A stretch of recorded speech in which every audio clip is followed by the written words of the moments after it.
It says disconnected. So your laptop isn't talking to the machine. You didn't plug the USB cable. Oh god. Okay. That's why we're here. Teamwork. Thanks. And luckily the timing of her academy lessons came around real nice. Nugget. Perfect. Well done. Hey guys, I'm back.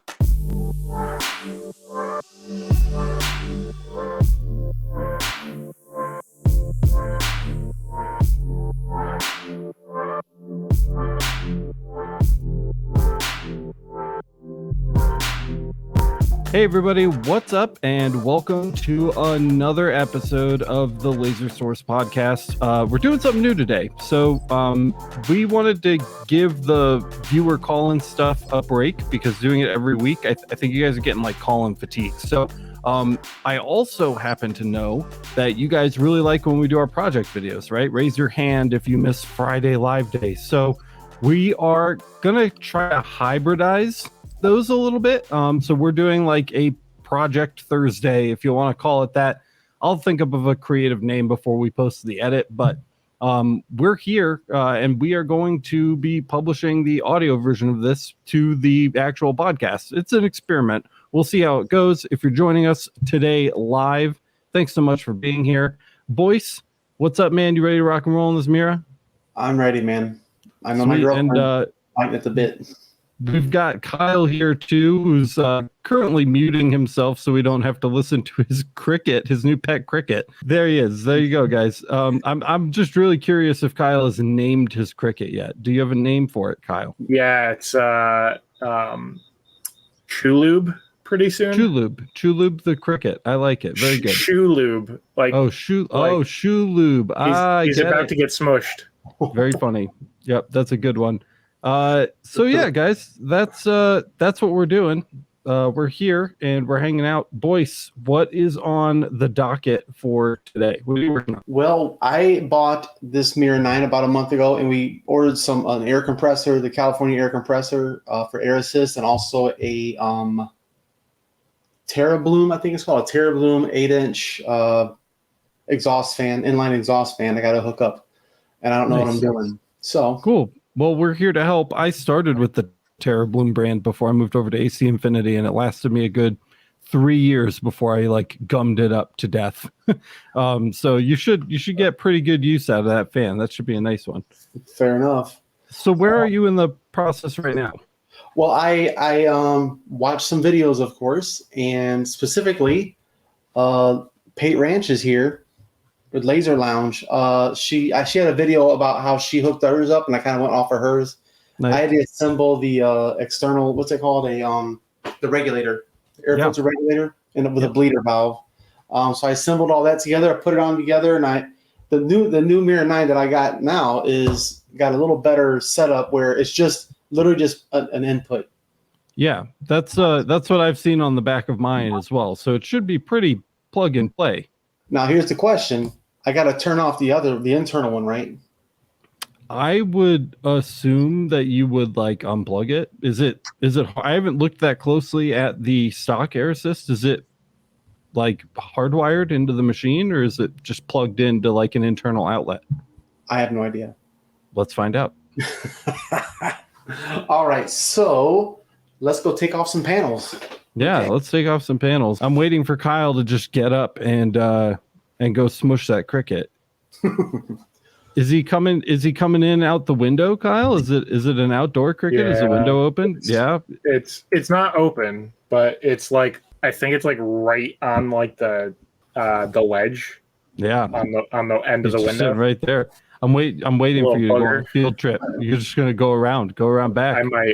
I might hit him. You know what? Funny enough, I can't hear it right now. I mean, okay, we'll take it. If it comes through, let me know, and I'll... I certainly will. Don't worry about that. There Boyce goes. He's diving down now behind the mirror. He's trying to do it with his phone and tripod. This is very interesting.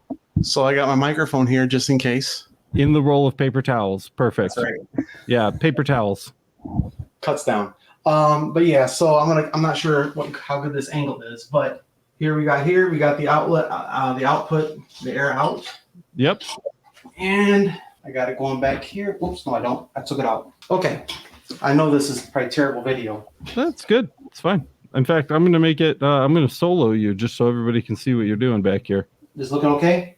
Yeah, that looks great. Yep. All right, so I'm flying. That's it. Yep, it's just the push to set. Yeah. If you can see this in here, here it is coming in, straight line into this two-piece valve here. Yep. That's in, and here's the out. I'm not sure what this little valve is for here. It looks like you can cut it off. Yep. Yeah, it's like a bypass. You can actually, yeah, it's a bypass. I believe that you don't even have to do that all the way. I think you can just set the pressure. Like you can actually change output there. Here? Yeah. Yep. Just by like tightening it a little instead of like a lot. Okay. Yeah. Gotcha. Yep. Okay, so then the backside, as you can see, it's a pretty tight squeeze here. It's a very tight squeeze, but you're doing it. I'm very impressed. Thanks, Skinny. Getting skinny. Okay. Better get this all this stuff in and done now before Thanksgiving rolls around. You know what I'm saying? So let me go up and around. Okay, so I think it's not in this panel. Maybe I do. Honestly, I don't remember. It might be in there. It might be in that panel. That might be the one. I think it's way over here in this one. Oh, in the back. Yeah, sure.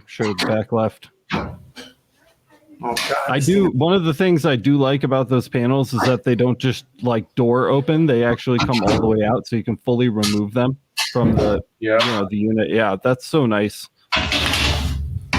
So setups like that are great, especially if you're the quintessential do it at home business person, because who has a 1,500 square feet of room that they can stick the laser and have a solid 10 feet around it to do work on it, right? Yeah. The ohm techs do that too. I didn't know at first, but they have little like spring pins that you have to like pull to like get the door off. And I definitely like curb stomped mine to get the door off because I did not know about the pins. So I wrecked it. Yeah, I see it. It's you've located it right there, Boyce. So, that's a good view. I don't know how to unhook it. So what do I got to do to turn that off? Feel around in there, man.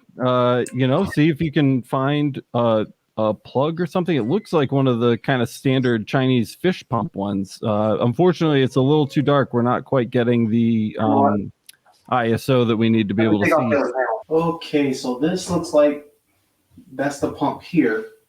Here's the air hose coming in, but I don't see how we turn that thing off. Looks like this might be the power. That does look like power. Yeah, absolutely. Here, but I mean, does that mean unplug it? I mean, yeah. Is it just a Phoenix connector? Is it that simple? Can you just unplug it?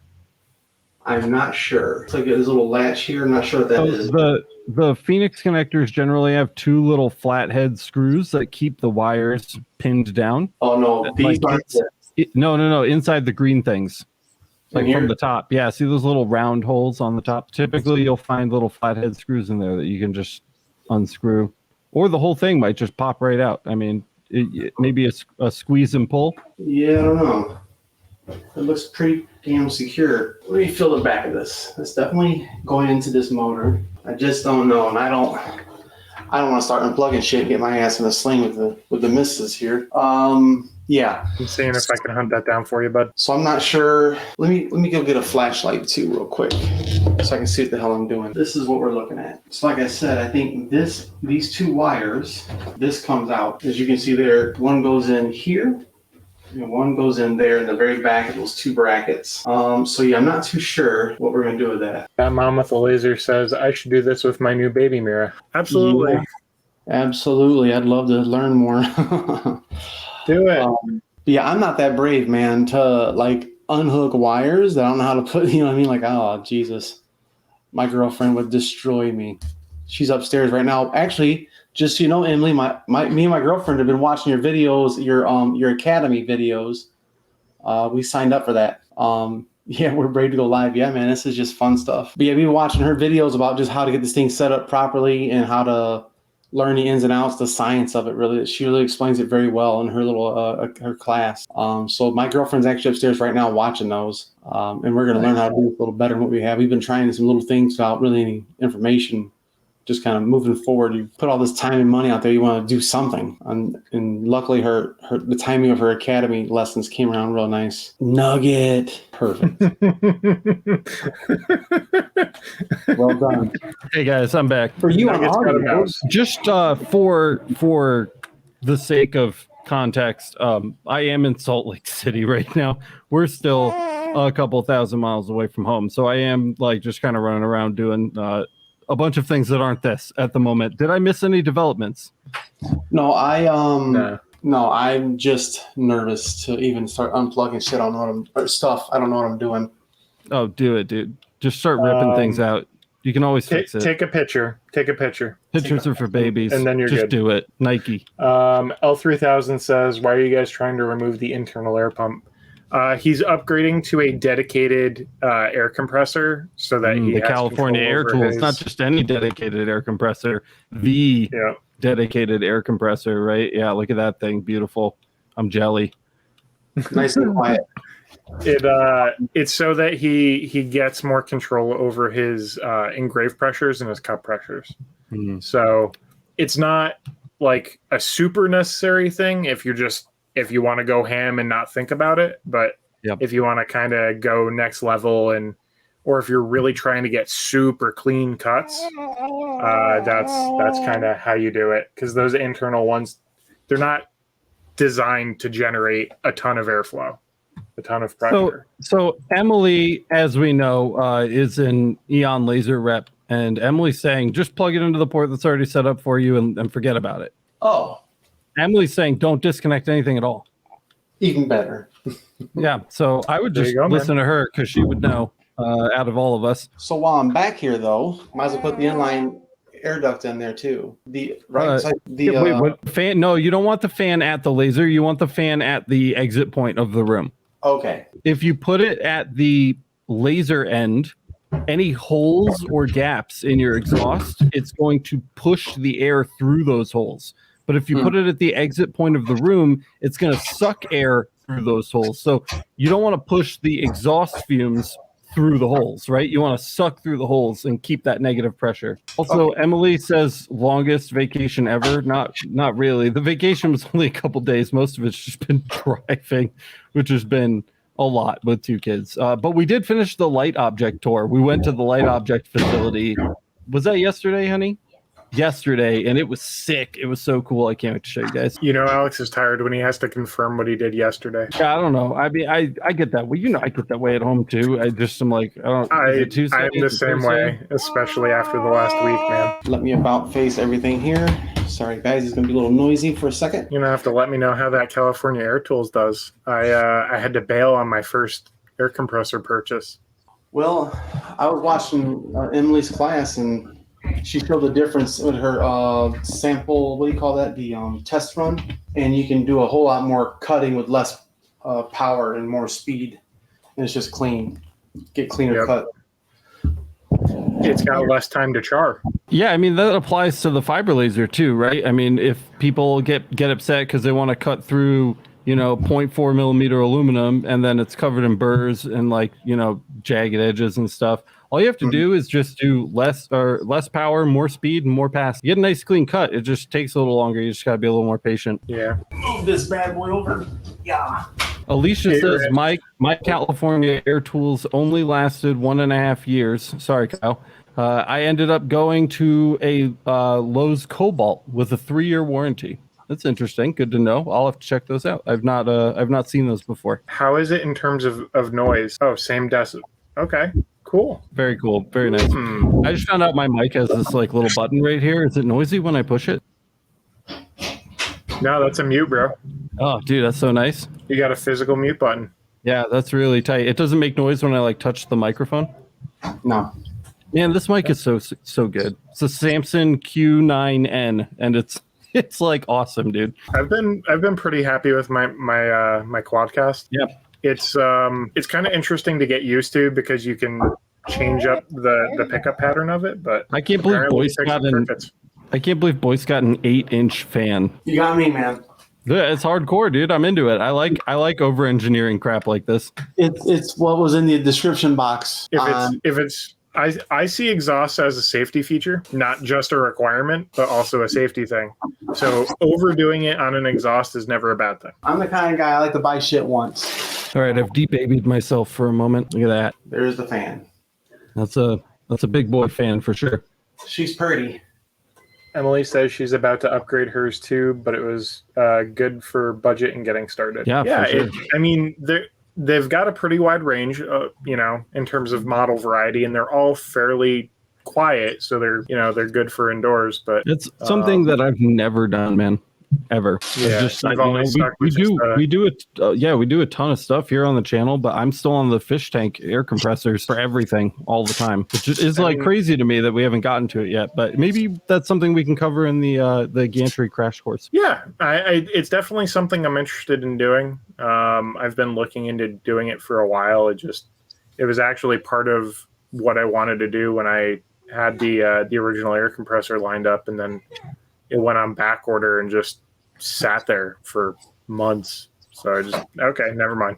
Now the fun part, figuring it all out, right? Of course, Boyce is a manual reader. Well, I'm just trying to see what the hell the parts are for here. Alrighty, so... True, I've never read a manual. Miranda chimes in. Alex has never read a manual. Absolutely true statement. Well, the thing is, I had this reducer, but yet there's no way to necessarily tighten her up. Bro, here's the answer for you. You ready? Yep. Duct tape. Yep. Usually those have like a clamshell bracket that goes over it. Kyle, you've been to the shop, Kyle. You've seen the nightmare squid of exhaust ventilation. Here, I'm gonna switch cameras and show you something here. That's like 90% duct tape. Like, I don't even think there's that much vent. Honestly, I don't even know if I even got duct tape in here. Oh wow. Yes, that laser on the mom. Emily, it is. It's the TerraBloom that was in your links to your video that I watched. Imagine shopping off somebody else's affiliate links, boys. Oh, hers is the 6-inch. My bad. Unbelievable. You're fired. Again? Again? What do you mean again? My CO2 is going off of an 8-inch to a reducer on each side. Yeah, and then I have a wall end cap. I totally missed your little tour there, dude. I'll do it again in a minute. And then my fiber table for the fiber, or my galvo table, because now I have a UV, is running off a 6-inch. And honestly, I don't notice an air movement difference at all between the two. No, the only reason I have the 8-inch on mine is because it's pulling out of like those 8 different hoses, because we have it hooked up to like 8 lasers. So the 8-inch is the main fan that gives me the pressure, and then I have boosters at every unit. Boyce. Yes. Go get the duct tape. Dude, I don't know if I even got any fucking duct tape. I ain't gonna lie. You got duct tape, dude. Just go look in your house. You're a homeowner, are you not? Then you own duct tape. Just gotta duct tape it up. Okay. Oh, he bailed. He bailed. Well, we'll see. He's going to get in a couple minutes. The centrifugal fans, I can literally take the duct off my fiber table, turn the fan on medium, and I can suck it to the ceiling and just watch it walk across the ceiling. It'll hold like 8 to 10 feet of duct just mid-air off of its own suction. Crazy. Yeah, sometimes that 8-inch centrifuge fan that I have at the shop, because it's wired up to every single exhaust in the entire shop. Sometimes I forget to turn the booster fans on, and it still provides enough draw to suck from all of those hoses at the same time. And there's like 8 openings, you were there, you saw it. Those centrifuge fans are crazy. I think that if you ever felt a desire to improve airflow, I think the only thing, no, because your fans are great. The only thing you could maybe make better is like blast gates on all the exits. Right, true. But then you have to remember to open the one you're using. You mean at my shop? Yeah. The gates would be great so that you focus and localize the suction you're getting. The other thing that I could do that would make a huge difference is all the way up until the point that it's like the hose on the desk actually being bent and turned in order to point at the thing I need it to point at. Solid ducting. From what I've heard, you lose a ton. Say hi. Hi. Hey, Felix. From what I've heard, that the ribbed collapsible ducting, you lose a ton of pressure because of the flexible walls. Look at Boyce found some duct tape. Come on. He's like trying to tell me he doesn't have duct tape. We're like brothers. He has matching duct tape to my duct tape. You have white duct tape? Yeah. You minimized me, so understandably you didn't see my exhaust tour. Okay. I did. Yeah, sorry. Miranda I'll show it again. It's okay. Miranda sent me a this is such an informal episode. Miranda sent me I see that. A menu for room service, which is something I've never done in my entire life, is room service, but it comes with added value when you have children running around. And it's a $2 delivery fee, which is nice. That's not bad. Yeah, it's not bad. It's cheaper than DoorDash. You don't have to load everybody into the car who's probably tired of being in the car. Look at the face Boyce is making right now. I can see the gears turning. He's like, but how? I don't see. Emily has it coming right out of the back of her machine. Oh, is she using a 6-inch? Yeah, that's why. Well, that's why. Reducer. Yeah, you have an 8-inch fan. I'm the asshole. The way you have it is fine, dude. But just now make sure that you know which way the airflow is flowing. So make sure the fan is pointing the right way, and then connect the laser to the suction end and the window to the blow end, and you're done. That's it. Just more duct tape.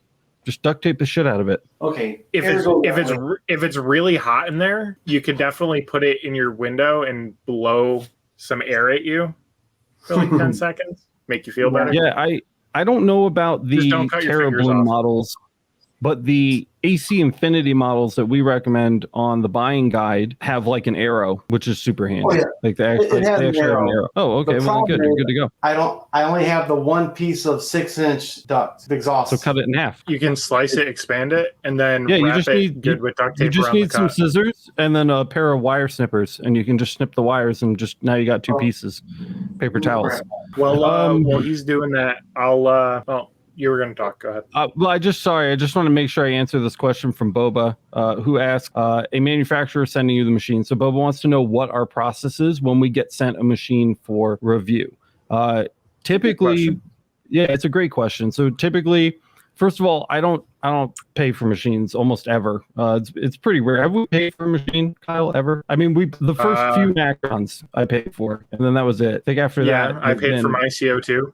Mm-hmm. Yep, that's true. You paid for your Ohm Tech? My Ohm Tech, my 30-watt Mactron, and the CO2 coherent, CO2 Galvo I paid for. Outside of that, we've received the machines for free, and we've been in like this weird situation lately because we've had verbal conversations with manufacturers about what our expectations are when they send the machine, and that hasn't really been holding up. So we need to write up and Kyle and I have been talking about this behind the scenes, like kind of like an ethics statement, basically, that just says like, here are the expectations, and this is what you'll get for sending the machine, and this is what you're not going to get for sending the machine. We've never taken a dime for a review ever. And we try to work with companies that have affiliate programs because that helps support the channel and write Kyle's paycheck, et cetera, et cetera. But outside of like affiliate stuff, there's not a lot going on. Typically it's just like, hey, here's the thing. And again, this is like something that wasn't very clear with 3P lasers when they sent the EM Smart, but we're going to tear the machine down and we're going to look at every part of it. Like everything is on the table. A lot of manufacturers will ask for a chance to edit or review the footage before it gets posted. We never agree to that ever. So that's never part of our agreement. None of the manufacturers that have ever gotten a laser or had a laser sent to us have ever been able to review their review before it's been published, which is really important to me that we need to do that. And I mentioned we don't take payment for reviews, so I don't get paid per episode or anything from any of these manufacturers per review. So it's just the affiliate income and then the ad revenue from watching the videos, which I think is totally fair. And we try to be as objective as humanly possible when it's applicable. We try to compare them to other machines. I'll add some. Go ahead. Yeah, sorry, I'm just still reading the comments here. Boba says, I have a manufacturer that wants to send you a machine. The company is Mira Laser. Have you ever heard of them? I think I've heard the name come up. Well, gonna look into it. Yeah, I think I've heard of them. We're a little selective. So it depends on the company. I'd love to do some research. We definitely have kind of standards that we expect companies to hit, including sales, before we start taking things. And we can talk more about this after stream, Kyle. We don't have to harp on it for too long. Yeah. But the first thing that I would have them do, Boba, is shoot me an email. contact@lasereverything.net is where we handle kind of our collaboration stuff. So that would be the way to go on that. I'm kind of itching for a Boyce update. Oh, there he is. What's up, Boyce? We've cut stuff. Okay, we've cut things. So now we have 2 pieces of hose. You know what? Let me kind of give you guys a little better angle, I guess, of what I'm doing here. So we got the 2 layers here. Got my little stool. Okay, so I probably should have been a little more clear. Yeah. But like, I would put the fan like literally at the window. Sticking out of the window? I mean, if you can, like if you had like a little shelf or something, or can you screw it to the wall? No, not yet. We're buying an air conditioner. We're going to buy an air conditioner. We're going to put a piece of wood in here to make it permanent, and then we'll be able to do it then. But for now, I'll show you how I have mine set up too. That might help visualize how that'll work. Well, you can always change it later, Boyce. Yeah, I got it. To kind of piggyback onto what Alex was saying about reviews and machines and companies wanting to send us stuff too. There's no shortage in how we explain that. Regardless of what they send or what they want, we're very clear in that whatever we feel about the machine is going to get shared. So if we're happy with it, we're happy to say we're happy with it. If we're not happy with it, we're not going to say we're happy with it. We're going to say why we're not happy with it. And go ahead. I was going to say, a lot of the time, manufacturers are understanding. They ask for feedback, and we're happy to give it to them. And we're happy to give them feedback while we're working through building a review. Yep. And it's nice to hear when they're open to it, but we can't rely on the fact that they're going to change anything, because for all we know, they could be just trying to sway us into giving a better review, right? So we have to take everything at face value for what it is. And at the end of the day, we have to be able to share our thoughts with you guys. That is how it is. Yeah. And we haven't really dished out like a brutal review yet. I think the lowest score that we've given so far is a 7.2, and that was for the EM Smart. So I just published that episode. When we find a laser, and we will, that is a 3 out of 10, it will get a 3 out of 10. I'm kind of itching for it. I kind of want to do a nuclear strike, and I just haven't had a good excuse to do one yet. I'm a little excited. I can give you a sneak preview of the one that my CO2 is going to get. Yeah, I bet. It's brutal. Is it going to be less than 5? Yes.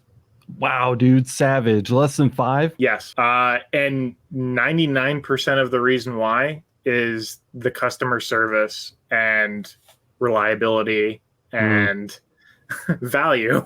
And you said this is like a name brand laser, right? Not like a no-name white label laser? It is sold to me by a rather large CNC and laser company. Sure. From eBay. It was imported from China, like, most things in this industry.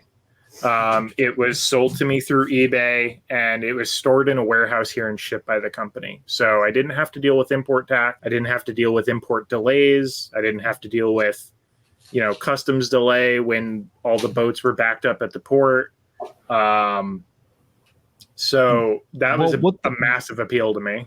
What they can't say is that you didn't make every opportunity to give them a chance to correct the issues, because I've seen how many emails you've sent. 5 times. They've gotten back to me 3 out of the 5 times. They've ignored me the other 2. And the times that I did reach out to them and get a response, the first time was a request for assistance because 2 of the 3 power supplies died. 1 seemed to be on its way out. In checking the power step-up transformer that they sent me, it was getting excessively hot. I didn't feel safe running it. And when I said, hey, can you just confirm what the part is? And so I'll either order it after I know what I need, or I'll pay for shipping to get it warrantied out, because they weren't going to cover shipping from China. They're like, yep, no problem. What's your order number? We'll check on your warranty and get it sent out to you. I'm like, I bought it on this date. Here's my order number. I'm messaging you through the contact request form on eBay that I ordered the machine from, just for, tracking purposes. He goes, okay, we'll get back to you. And after 2 weeks, I didn't get a reply, and I requested an update, and they said, oh, we'll get back to you. After that, no more replies. It's all radio silence. So I was intentionally ghosted.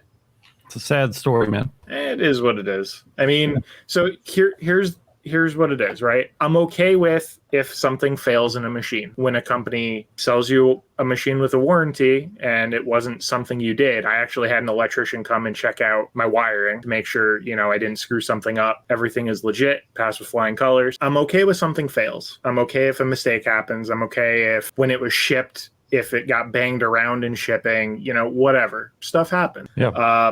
I care about how they handle you from that point forward. Are they taking care of you? Are they doing the right thing? Are they backing their product? If anything, it's kind of nice because it is an opportunity to review the customer support. That is funny you mentioned this. I actually had somebody ask about this earlier. When I'm looking to give feedback on a machine, I'm actually half the time praying for a reason to talk to customer service as a customer. Yep. With the Wisely, when the power supply failed, that was an opportunity for their customer service skills to shine or fail.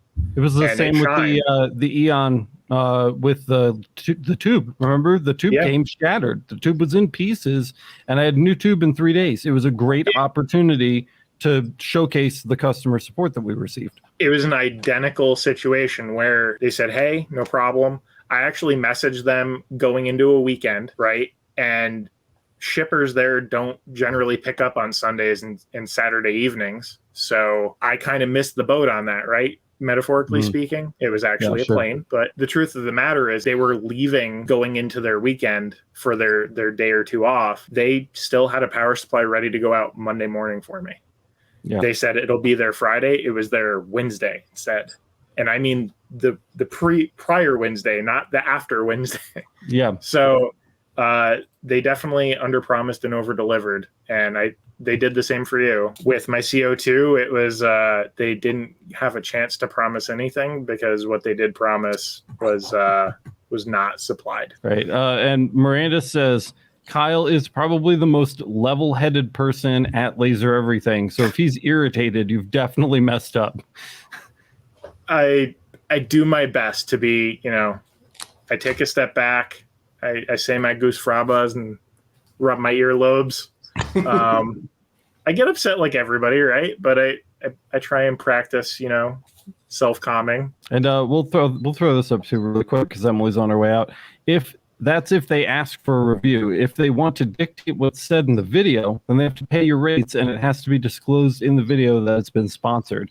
And I mean, call me savage, but I would call that an ad, right? Yeah. I mean, they're just paying you for your face at that point to deliver an advertisement. It's not even really a review anymore. I don't know if I would call that a review personally. Well, she's saying that's if they ask for a review. Oh, no. I totally get it. So I'm just saying, semantics. I totally agree. Yeah. A sponsorship is still advertising in some way or another, right? We don't even go down that road. I mean, no, we've never at least gone not down yet. that road. Whether we do or not in the future is kind of irrelevant. If I ever did it, I'm not going to say that we'll never do some kind of sponsorship at Laser Everything. It's great to work with brands. Working with brands is an awesome thing. It's good for the channel. I would just make sure that it's good for the viewers too. If it's not something that I'm not personally absolutely freaking stoked about, there's no chance in hell that it's going to show up on the channel. There's just not. Reviews is different. Reviews, I'll show you bad lasers all day because I'm going to tell you it's a bad laser. But if somebody pays me to be a mouthpiece, it's going to be something that I'm excited about. Even if Kyle's the one delivering it or Boyce is the one delivering it, it's going to be something I'm excited about, something that I want to put in front of people. We're not just going to do sponsorships, you know what I'm saying? So we're not going to put our name on something that's, nobody's ever asked me to do that. Light somebody's house on fire from sketchy wiring or something. You know what I mean? Yeah, it's literally not been asked of us. So, I don't foresee that in the future. I like the review setup we have now. I think we have a really good kind of template going now that we kind of workshopped a bit, and we've got that going really smooth with our rating system. And companies have been excited. We've been excited. The viewers have been excited. So, I feel good about the system we have in place. I don't feel the need to do some kind of like sponsorship thing because the review system works really well. Emily makes a great point here. If a video is ever paid for and it's not disclosed, I get so annoyed when I learn that people had done paid videos and there is no disclosure. That is, I've stopped watching channels for that reason. I unsubscribe, I leave them because that is such a disservice to the people that watch them, right? YouTube forces you to check the sponsorship. But it says this video is sponsored. You have to check the box when you upload the video. Otherwise, you're breaking YouTube's terms of service. Yeah, there's a box to check. It shows up in the corner of the video when you start the video. It says this video contains sponsored whatever. You have to check it. For those that don't know, I'm sure. Sam says review bad lasers, but just don't show the internals of the laser. I think he's referring to the EM Smart review there. And the EM Smart. Let me just be perfectly clear about that review. I don't feel like the EM Smart review, or I don't feel like the EM Smart is a bad laser because I opened the machine, I looked inside, I know what's in there, and I'm being nice to them by not showing people, but I'm not hiding anything bad. Like, that's why I'm so confused as to why they asked for it to be removed. Because there's nothing to hide. I don't understand it. Their explanation had something to do with like their suppliers were upset that had been posted in that live stream. But I don't dislike the EM Smart. I think the EM Smart is a neat little machine for the right people. And I 100% stand behind my review and the score that I gave it. With the utmost integrity. I genuinely feel like it deserves the score that it got. If anything, I could have docked them for being shady, but we don't really have a rating review category for that. So, it's sketchy. And according to what I saw, in my subjective opinion, I think it deserved the 7.2 that it got, whether I could show the internals during the review or not. So I stand by it. I stand by it. At the end of the day, too, like if somebody out there in the community happens to own the same laser, they purchased it, they don't have a professional courtesy to uphold, right? Out of maintaining professional courtesy. There's no reason why they couldn't necessarily take their machine apart and take pictures and post it online, which people have. Spoilers. At the end of the day, you're not really missing much. It's just unfortunate that we couldn't show it in the video and show that it did stir trouble here at Laser Everything as well, since we're on the topic, and me and the staff, everybody, because everybody's included in these kind of decisions. We just kind of came together and agreed that from now on, anything that comes through our doors, there needs to be an agreement, a very specific agreement. We're growing, we're still kind of figuring this out. We don't have anybody telling us how to do this as we go. And we've never run a YouTube channel this big before, so we're learning. And this was the EM Smart was a learning experience for us where we were put in a uncomfortable position, and rather than YOLO and burn a bridge, we complied. Essentially, we certainly didn't have to. And from there, now there's going to be signed agreements going forward that cover the expectations of reviews, and that was a learning opportunity for us that we had to take advantage of. We've learned, and I think we're in a better position now to review things going forward on our terms. It actually led to the UV that came from Ocean Laser, Pascal. I know we have a lot of people in the crowd that love them, but there was a very specific agreement, and while they did say they understood, I very specifically said in no uncertain terms that everything about this machine is going to be shared. Whether it's very clear. Otherwise, if there's anything you don't want me to show or know about now or share, tell me now so that we can cancel this agreement and not proceed, because we're not going to hide stuff from the viewers, and that's just the way we are. That's just the way we do it. Yeah, that's the way we've always done it. We're all about being very open and clear. Boyce, did you have input? Sorry, I muted you because you've got a lot going on. You gotta find your paper towel. How much noise am I making in the background here? Substantial, and you also sound like you're about 50 miles away from your microphone. Oh, you mean this microphone? Yes, sir. I don't know how we can do much more, because this thing is pretty loud with all three machines going. It sounded better once you picked the mic up. Oh, it's probably because it's sitting on the mic bed, or on the bed here. It's probably picking up the vibrations. We got the ductwork duct taped out the window, going to the machine, of course, down around there. And when I turn on the air assist, I don't feel additional air coming out of the nozzle for the air assist. I don't feel a higher pressure. So that's my next big question: is how do you know when you got enough air coming out? Yeah. So I mean, does your California Air Tools compressor have a pressure gauge on it? Yeah. And let me turn that off for a second. That's super loud. You have two ways of doing this, right? You have that bypass nozzle on the inside of the machine that you had your hand on before that you pointed out. Mm-hmm. It's got the little thumb screw on it kind of thing. So you have the capability of going high or low there. So you have your output from your compressor, and then you could turn it down from that. And I'm not sure if the Aeon has a air assist cut enable to turn that. Do you have ultimate air assist on that? That I don't know. Is that what that is? Is there a electrical wire going to that block where the thumb screw is? Okay. So no, it's just straight manual. So I don't think it's going to turn up the pressure when you have cut enabled on or air assist on light burn then, which is fine. So basically whatever you set your pressure to with that thumb screw is whatever it's going to be. If you want to know exactly what the PSI output is, set it on the compressor and then open up the thumb screw a little bit. Alrighty.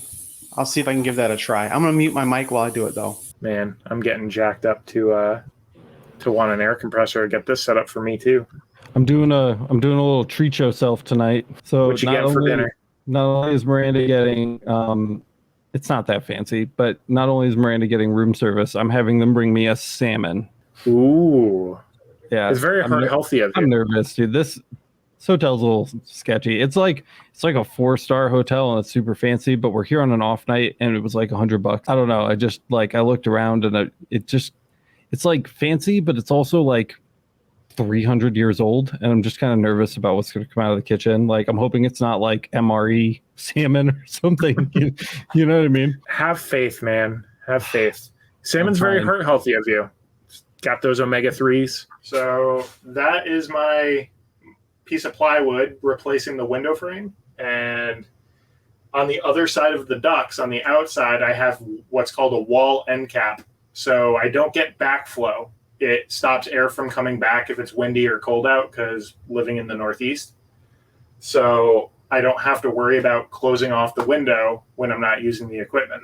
And back up there you see my 8-inch centrifugal fan with 8-inch to 6-inch adapters, and that just goes to my CO2. And then I have a 6-inch there that goes to my galvo table, and that's it. Nothing too fancy. I'm going to show you guys what I'm looking at here. I loosened that up a little bit here. And I have these 2 gauges. I should be able to adjust it here as well, right? Yes. So that's the output I was telling you about, where you can step down the amount of pressure coming out of the tank itself. Yes. And that way you can actually utilize that gauge as knowing exactly what PSI is coming out of the nozzle if you want. Okay. So like anywhere from like 5 to 15 PSI is pretty normal. 5 is good for like engraving. Right. 15 is good for like cutting, 10 to 15. Some people go higher and have good luck. Some people just pop the tube off because it doesn't hold at higher pressures. It kind of depends on your setup. Definitely don't engrave with 15 PSI because that's just going to be ridiculous and make a mess. What's Boyce doing now? He is, I believe, getting the pressure kind of sort of tuned in just to see where he's at.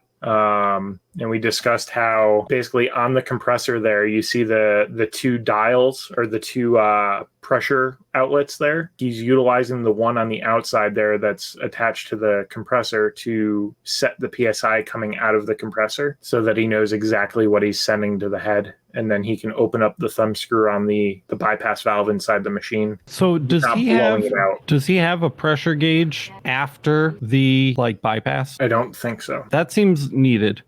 So yeah, I got to turn down to 15, but I still don't feel a difference coming out of the nozzle. So I don't know That could be from the thumb screw on the bypass valve inside the machine if you didn't unscrew it at all. You remember where that's at? I don't know if you need that. It should just be a little thumb screw unless it's super tight. Then you definitely want to open that up. Yeah, it needs to be. Okay. Yeah, that's why you're not seeing a huge difference. When you do it, make sure you do it slow so you don't like blow the line out. We're rooting for you, man. This is an interesting episode. It's fun just hanging out though, answering questions, chilling. Yeah. The next time we do one of these kind of odd podcast episodes, I was thinking we just like drudge the Discord. What do you mean? Oh, there's just like a million questions in the Discord that need to be answered. Oh. So I was thinking like, just go live and just answer them straight out of there. We could do that. Could be something. Could be interesting. This is making me nervous. I'm not gonna lie. He's got this. That didn't do it. I'm curious if it's just not because the motor is still running, the other motor's running. I'm not sure. But Emily said she just plugged hers in, so I don't understand that. So that's kind of where I'm at. Yeah, I've been doing it for 2 weeks. You got that right. This is kind of what it looks like when I am prepping to make a video. Yeah. Kyle's been on with me when I've been at this point. I remember the longest one of these we've been on was probably the timing episode you were working on. Huh? I think we spent like a couple days just working through it in a call. Just sitting on Discord, yeah. Yeah, we did. so I don't know, dude. The MOPA color thing, prepping for the exciting thing that I can't talk about yet. But we were doing some MOPA colors. That was hours and hours and hours and hours too. That should be soon-ish. That should be extremely soon. Like any day. Like literally any day. Like maybe tomorrow or next week. I'm not joking. Yeah. Yeah. Yep. So I don't know what to do from here. I might have to go just ask some more questions in forums to make sure I'm not missing a step between it's all hooked up. Can you guys hear that thing hissing? Should it be hissing? It is hissing a lot. Yeah. It's going to continue to push air through the line. That's what I mean. It's probably just going to slowly drain off the tank, right? Yeah. So is the tank off right now? Yeah. Okay. So you have two options, right? No, it's not. Let me turn it off first. Where's it bleeding air from? Is it bleeding air out the nozzle? Hold on 1 second. You think he could be losing pressure to something other than the main line? Yeah, maybe. That's a good call. I wish I was there. It's very hard to do this over video. Like this specific problem is like very much so something that I'd want to like be hands-on with. It's also nice to just have an extra set of eyes looking things over too on this type of thing. Yeah. If I was at the shop, I could just do it on mine. We have the same exact machine. Yeah, I don't know where it's coming from. Without room to get to the underneath the motor. If you stick your hand under the nozzle of the laser, do you feel it? Oh no, the laser's off. Everything's off. Is that bypass valve open now? No, it's coming from under the tank. It sounds like so. It might be that little. The spring loaded pressure thing. Yeah. Overpressure thing. Yeah. I think that makes me think that the air is not getting through. That's what I mean. It's not. But here's the thing. Before I put the nozzle in the back of it, before I put it to the machine, it's blowing out plenty of air. I tested that before I plugged it into the machine. So it's coming. It's getting stopped somewhere inside the machine. Right. Science. I wonder if that's something. Again, I haven't done this ever, but I wonder if that's something you need to instruct the Ruida controller, like which air assist to use. Yeah, because I mean, you can like assign axis, stuff for like Z and rotary and whatever. Like maybe there's something in the controller about which air assist it should be prioritizing. You can enable it to control air assist through Lightburn, right? Because you have that slider on your cut and layer. You would need an electrically controlled valve, which is basically what you would see in like if anybody's ever looked up the Ultimate Air Assist kit. Okay, so there's an electric valve on it. When the laser is pre-configured with an air assist, it's usually not blowing the air unless the job is running. Boyce, can you run a mock job? Can I what? Run a mock job, like run a job, but don't like at 0% power so that you can feel under the nozzle and see if the air situation changes. Oh, I can feel right now. It's blowing air. Right, but is that from the fish tank compressor? Wait a minute. Now it feels like there's more. Hold on a second. My theory is that if you run a job with 0% power and you stick your hand under that nozzle, it's gonna blast. Because I think there's a little solenoid or something that doesn't open up until a job is running. Yeah, so what might be happening, this is speculation. I have no idea. I've never seen the inside of an Aeon machine other than what we saw at the shop when I was up there with you.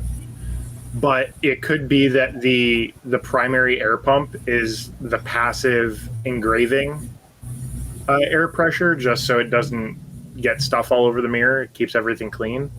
The air compressor may just be adding additional on for cut layers. Gotcha. Okay, well, I would load up a 0% power job, and then stick your hand under it, man, and just. Hey, you know, 0%. Make sure it's 0%. Mark's asking, did you switch hoses over? Did you switch hoses over, Boyce? I don't really know what Mark means by that. I'm just assuming you would know. No, there is no hose to switch on the Mira 9 right now. All you do is it's an external plug, and that's it. So on the newer updated ones, that I don't know when they made the change, but there's an actual air inlet for air compressors on the back of the newer setups. So he shouldn't have to switch it over, I guess. I'm feeling pretty certain I'm right. I'm in agreement, I think. We'll just have to wait and see how it goes. Okay. I have faith. When you set up your light burn test file, make sure it's line, and then on the cut and layer, you'll see on the right hand side, it'll give you an option for air assist on or off, like a little slider. And make sure you set it to 0% power.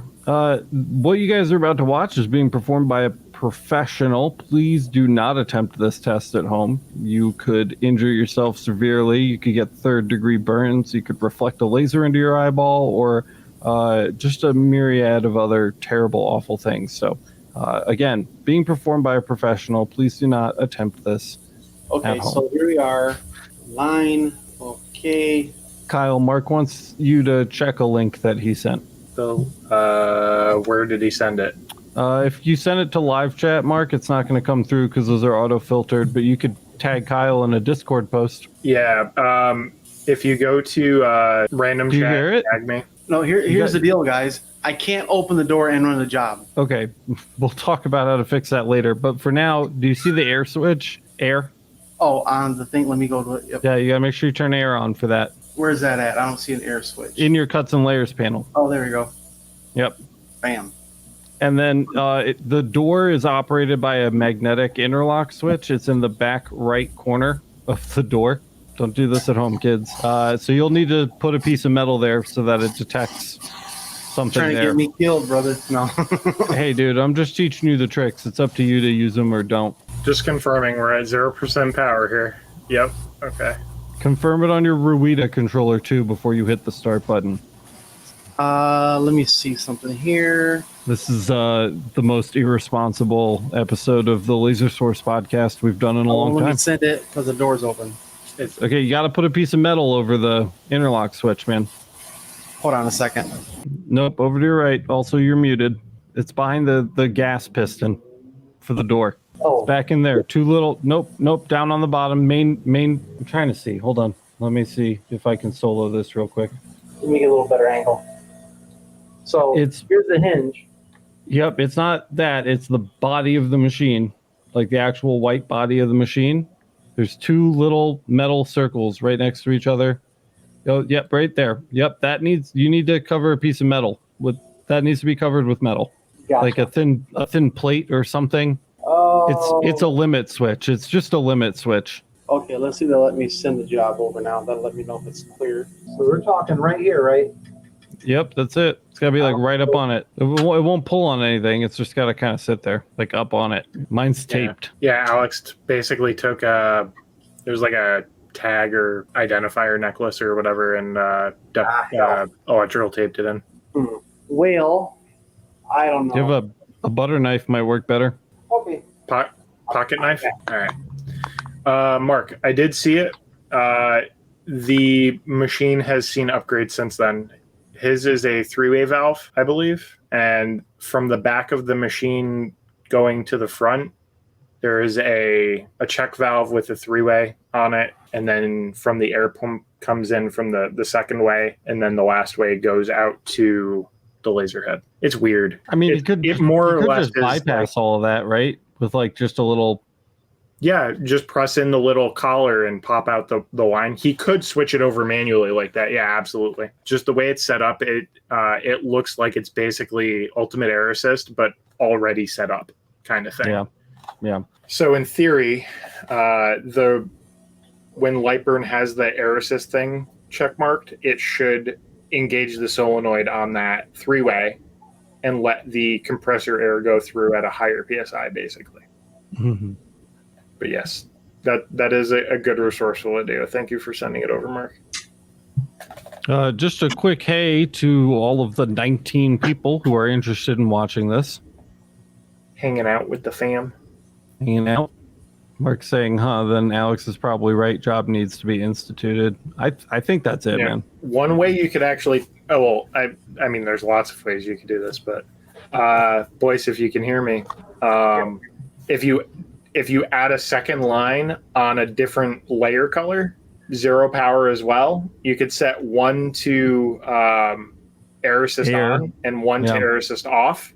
That way you might be able to feel the difference. And if you overlap them, then you should be able to feel them from the same spot. So that way one pass should feel like it's, giving your hand the north wind or whatever. Not a bad idea. You can do Control D to duplicate there. Oh, you did the copy. Yeah, Got it. I want to give a different. Just tap, yep. Yeah. And then there you go. Ah, shit. You know what I didn't know until a few weeks ago? I don't know which one of you showed me, but underneath the cuts and layers in line, you can actually change. I think it was you, Kyle. You can actually change the values in that little area underneath the cuts and layers window for the selected one without double clicking the layer open. Dude, yeah. I never knew that. That was a mind blower for me, for sure. I don't know if it's. Ooh, sorry. Go ahead, Boyce. What's up? I'm just saying one's on, one's off. Okay. Good. There you go. If you highlight them both and then hit P on your keyboard, it'll center them both. So it'll be a little closer to you. But I still can't get that damn thing to trip out with that butter knife. So I got it right in there too. We got it right up against it. Sticking pretty good. So I'm trying to send. Do you have a door on the front of yours? Well, that shouldn't do it, because what if you were like inserting a piece longer than the bed? Right? Yeah. I can't imagine it'd be a limit switch down there. Let me see it again, boys. Take me over there again. We've got this little plate right there. Yeah, I swear that's it. That wire there is the wire for the Lightburn camera. This, that runs all the way up to the camera.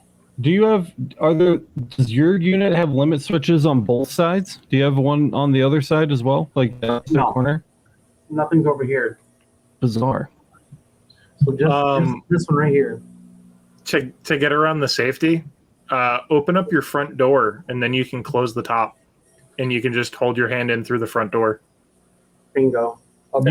You can disable individual limit switches in your Lightburn machine settings as well. Not that we should take the time to do that right now, but that can be just disabled via software. Oh yeah, I can drop the bed down too to give me plenty of clearance. Duh. Mm-hmm. Yeah. Okay. Many minds. We're a hive mind. Yes, we'll figure it out. I've been meaning to do mine via software because it drives me nuts. But okay, so let's go ahead and let's send this bad boy over now. I need to turn mine off too. See, wait, it's still not transferring. What does it say, man? It's just saying file transfer. Hold on. File transfer failed. There's a problem. USB cable? The mean was bit machine. Oh, let's try that. Damn it. It does say disconnected, bro. Oh. See under laser, your laser heading there for the laser window, it says disconnected. So your laptop isn't talking to the machine. You didn't plug the USB cable. Oh. Okay. Oh, God. Okay. That's why we're here. Teamwork. Thanks. Tech support, motherfuckers. Okay. While you get that set up, Jonas 2KI asks, what brand of fiber laser would you recommend for engraving firearms and stippling grips? I'm always going to recommend. Here, go ahead and mute Boyce there for a second. I'm always going to recommend the Mactron units, and probably a MOPA would be best, because getting that 60 watt M7 is going to afford you much finer control over the amount of power you're applying to the material. Not so much necessary for firearms, though it will help you engrave things a little faster than usual, because you can raise your pulse duration and get a little more power out at higher frequencies. And of course, you sound new, so that may not mean anything to you, but it's a good thing. And then additionally, when doing things like stippling, especially non-Glock polymers, having that extremely high frequency range and being able to work with lower pulse durations so that we're applying very little energy to those different polymers is going to come in really, really handy. If you can't afford a 60 watt, M7 MOPA unit, check out some of the JPT LP models, which still afford you a very, very wide frequency range, but not the pulse duration control. Those could also be a great option and will certainly help out. And they can be a couple $1,000s cheaper than the MOPAs. And they'd still be better than something like a Rakis or a Max, where you're going to have a very limited frequency range to work with. Again, mostly a concern with the polymer grips. So that's kind of what this decision comes down to. Any of these machines with just about any of these sources will do well on metal firearm parts in general. But if you really want that plastics performance and that fine control, you're going to want to take a look at either the 60 watt M7 or maybe the 50 watt LP or 30 watt LP. And my manufacturer of choice is Mactron. I really do like their lasers. I still think they have some of the best support around. That's an import choice. If you don't want to import and you just want to buy something off Amazon, SFX is the way to go. They're a good chunk more expensive, but they just show up at your door. No hassle on shipping, no hassle on duties or customs or anything like that. So, you can check out SFX too. But yeah, both great companies, both make amazing lasers. Kyle just reviewed a Wisely that he's been pretty happy with. So Wisely laser, another great option for you. There's certainly no shortage of machines to choose from. You can always check out the buying guide too over at lasereverything.net/buying guide. We have some great options over there for you to take a peek at. We need to get Amanda to drop the Wisely up in there. Oh, by the way, the Wisely also has a 20% off coupon till the end of the month. Nice. Can we get that on the plan? Actually, just before I forget about it, like a note. So I don't have anything to write on, or I would do it myself. But I got it. The Wisely has a 20% off coupon. So price it out a couple places. See. Yep. But the key is there is such a thing as too cheap, because too cheap means you're getting so close to the cost of hardware that there has to be corners cut. It's either potentially faulty parts or hours and hours and hours skipped of wiring and safety stuff. So don't sacrifice quality to save $100 is what I'm trying to tell you. Yeah. Boyce messaged me. He says he thinks he's ready to run his little experiment. So I'm going to go ahead and unmute him now. Right. Boyce, did the door switch trick work after plugging your laser in? Jonas said, awesome. Thanks for the info. I definitely look into all the options. I do have a budget of about 6 to 10K. So you're right in the ballpark for a solid 60 watt MOPA unit if that's what you're looking for, and any get a good variety of lenses. Yeah, any of those three companies is going to have a unit that will do what you want it to do in that price range. So if you just keep those notes in mind, reach out to the three of them, see who you like best. You may get along with one of them better than the others. We like them all, and we recommend them all highly. Take a look into different, a variety of lenses too. Like a 110 is a good all-rounder, or even a 125 or 140 or 150 or whatever. Yeah. But the smaller the lens, the more detail and the more oomph impact you're going to get on metal. Yeah. Yep. Impact is a better describing word than I was thinking. And if you go with a bigger lens, you'll find it's a little more forgiving on plastics and polymers because it doesn't just blow right through them because of the power density of the dot being so small. Variety. It helps to have some options on lenses. How we looking? And most of them will send you multiple. Oh, you're muted. Oh, there you go. Nope. Where's your mic, dude? They got unplugged, but I can't replug it. It doesn't recognize it. Oh, rough, dude. We could. Yeah. Are you experiencing this too, Kyle? Yeah, it's all right. If you want to type it in private chat, we can relay it. So I think Boyce needs a USB hub. That's what this is sounding like. All right. So Boyce says, I took off the access door and we're good to go. Dope. Okay. Yeah. Hopefully this solves the problem for you, dude. And we'll cut it short after this little experiment here, or not short, long, I guess. It's been an hour 30. Time flew today. Yeah, it's cool just hanging out. Yeah, let's take a look at it, Boyce. Let's see it. Just triple check that those powers are set to 0 on the Ruida panel before you run the job. We don't want to give you a line brand across your palm, you know? Yeah, I don't want to witness a 3rd-degree burn today. Okay, he says we're 100% guaranteed to be at 0. If you move them closer to the bottom of your work area and resend it, it'll be closer to the front of the bed, and you won't have to reach in as far too. True. It looks pretty far in there. I don't want you to. It does. He's going to be like down there, like trying to. I mean, it's deceptively, it's a big bed. So I mean, you got to get in there.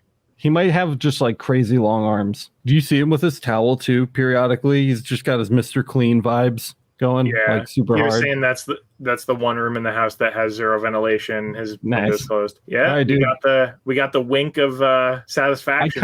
I kind of like mime Boyce. He's entertaining. He's just like, Feels like game night. It does. Like we're doing just a little charades. Yeah. Laser charades with the guys. All right, we're ready, Boyce. Make it happen, man. Oh, did he do it? He did it. He did the test and it worked. Yeah. Oh, hey, charades. That's awesome. So it's only going to output that extra air when the job is running and you've selected air and light burn. If you don't turn the air on in light burn, you're not going to get that added air from your compressor. Yep. So that's going to be a setting you're going to want to pay attention to now that you have that bonus air assist on. Yeah. So on your engrave layers, like if you're doing acrylic or if you're doing wood or whatever, you don't want to have air assist on, because what it's going to do is it's going to either one of two things. It's going to stop the ablation from giving a char, which is what you want on wood when you're engraving usually. Or it's going to accidentally cut through it. Or two, if you're doing something like acrylic or plastic, you're going to just throw melted plastic all over the thing you're engraving, and you're going to have molten plastic melting back onto the part you engraved. Yep. Which is also no good. Try and make sure you remember to turn it off for engraves and use it only for line cuts. Boyce says, good luck editing this shit show for audio. It'll be fine, man. That's my job. That's what I'm good at. So, I think we did it. Yay. The exhaust is set up. The air assist is running. So Boyce is ready to start running jobs, which means we might be seeing some Mira 9 content on TikTok. If you guys don't follow us on TikTok, go check it out. I'm sure Boyce wants me to shout it out right now. It's Boyce over at some cool stuff. It's at tiktok.com/@ because they do it weird /@ laser everything official. That's the @ symbol. tiktok.com/@ laser everything. And little test grid there. Nice. And you guys can check out Boyce. Boyce has been going live, I think. Yes, head nod. Yes, you've been going live on TikTok. No, not yet. Not yet. Soon TM. I gotta pull the private chat up yet. Not yet. Okay, got it. Yeah. You can't hear me? It's like literally like your mic is sewn into the carpet. That's what it sounds like. I can hear you, but I don't think anybody else can. So Boyce said still have the air leak after it turned off. We'll have to look at that tomorrow. So there's a bleeder valve for overpressure on the bottom of the tank that can also be used for bleeding the tank. It'll help get like the moisture out of the bottom of the tank because when you compress air, it condenses water. Usually there's like a little pin, and if you pull it, it'll go and like it'll release all the pressure. But if you don't do that, it's just going to bleed out until it evens out.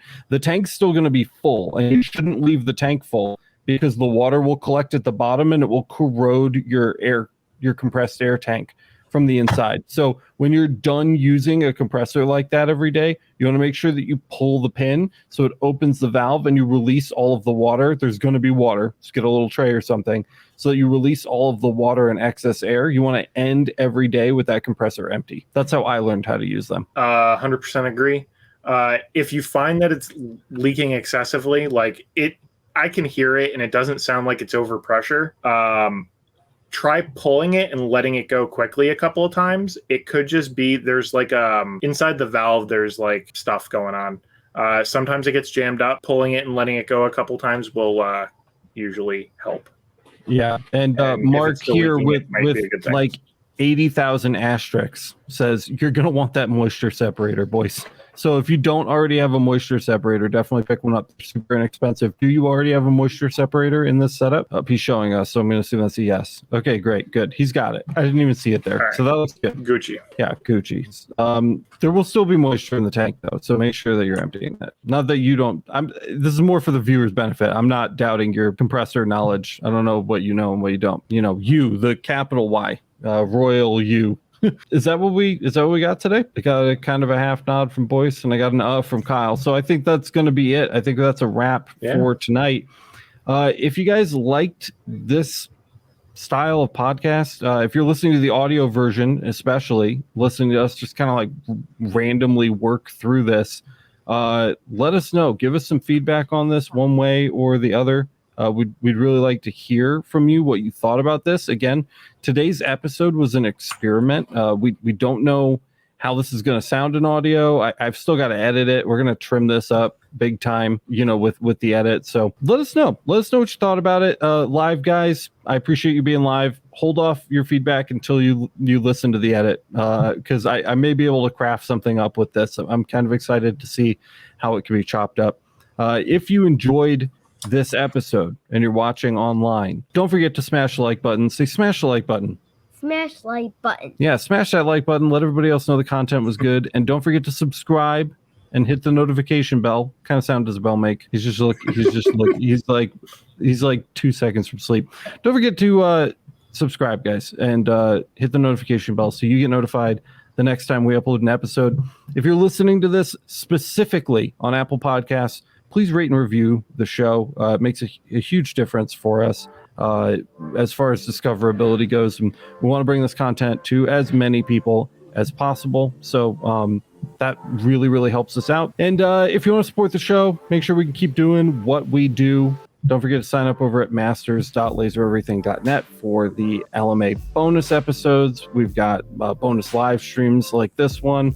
We've got laser parameters and a great community over there and a whole bunch more. We got some fun stuff coming up. So go check that out again over at masters.lasereverything.net. Kyle, thanks for being here, buddy. Absolutely. Thanks for Boyce, hanging out. Mime Boyce. Give me thank you. And I think. Oh, hey, right here, right at the very tail end, Mark swinging in with the $5 super sticker. Thank you so much, Mark. I wish I could see the sticker. Mark. I'm not actually. I only have one of my monitors set up right now, so I'm not in the YouTube live control room, so I can't even see what the sticker looks like. But I'm sure it's cute. It's cute. Yeah, it's like cute. Look at this thing. Nice, excellent. And Mark Cooper says. This was a great, I'm assuming, episode. This was a great episode. Thanks, Mark. Mark to Mark, back to back. You guys rock. Thank you so much for being here. We really appreciate you. One more Laser Source episode until I am back in New York and back to the regular studio setup. So if things have been weird, I promise we will be back to normal soon. And that's all I've got. So unless you guys have anything, you guys got anything? You covered everything thoroughly, and we love you guys. Sweet. See you in the next one. We're good to go. We'll see you in the next one.